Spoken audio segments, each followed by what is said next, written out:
1, as you mentioned, in a professional career. He just had his first professional fight 2 weeks ago. He came up a little bit short out in Fort Lauderdale, Florida. But let's mention he was 6-0 as an amateur.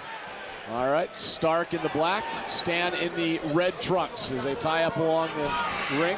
Stark going for a takedown right off the bat, and Stann stopping it. Now those takedowns are Stark's strong points. If Stark's going to win this fight, he's going to have to get the takedown, and Stann's already stopped it. That's a good sign for Mr. Stann. That's the thing too. You're going against a phenomenal wrestler like a guy such as Aaron Stark. Stann was ready for it. Have the defense as they break apart. Trading some good knees, and Stann comes right forward to him, not wasting any time. There's the takedown that Stark was looking for. He's going to be patient here, work his way up the body, and Stann's looking to get his hips back and get back to his feet. Right in front of us is Stann threw a couple body shots. Here comes a big slam, boom, just like that. Big slam, Stark's back in control. Stark not using a lot of energy. He's showing some real experience here. He's learning that in the practice room. He's taking his time. He's in a 15-minute fight. On top, in control, softening up the ribs here of his opponent, Brian Stann. Looking for his big opening. Stann sits there on his back. Want to make sure nothing comes through as an elbow just misses from Aaron Stark. Stark again in the black trunks. Local product.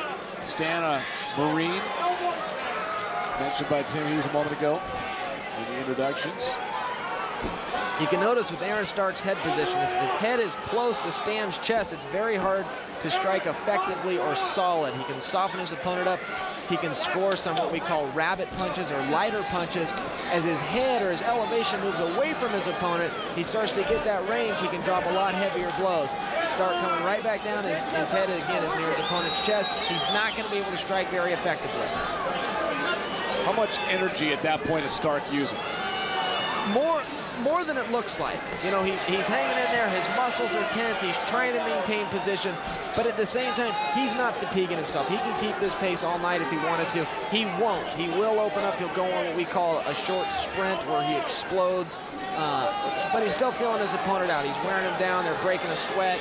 As the sweat starts to flow, it gets a little easier to slip out of these moves, posture up, and land the heavy strikes where he's wanted to. Referee Sean Gregory stepping in, and we're back on our feet. Back up there, resume the action.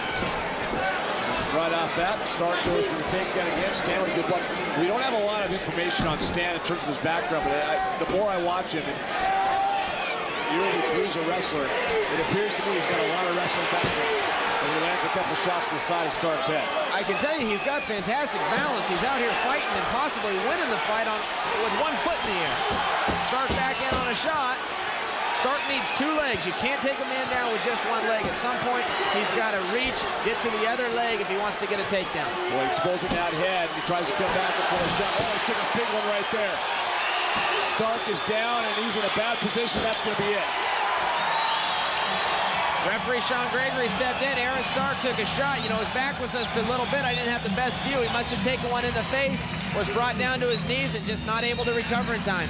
Yeah, he was face down in jail. It looked like he just didn't want to go anymore. Something in there got him, and he knew he was hurt. Yeah, well, Aaron Stark's a very tough guy. I've seen him in the training room. Like I said, I've known him the better part of our lives. And you're right, something happened on the inside of that. I don't know if he got hit in the face. He's still got his back to us. I don't know if he broken jaw, broken nose, or just rattled him, frankly. He just wasn't used to it. We don't know at this point, but we do know that's a good, big win for Brian Stann. Let's take a look at the replay here of the end of this fight.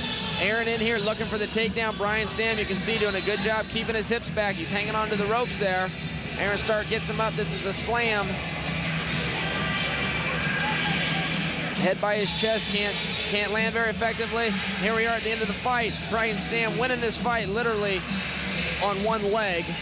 Well, right and there. Here's the strikes. That left hand caught him, and it looked like it stunned him. As he is receiving some attention, some medical attention in there to make sure he's okay. He's trying to say, yeah, I'm fine, but they want to.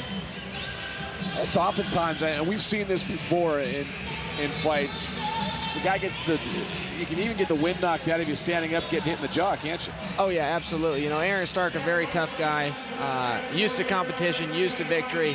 This isn't sitting well with him. Here's Tim Hughes.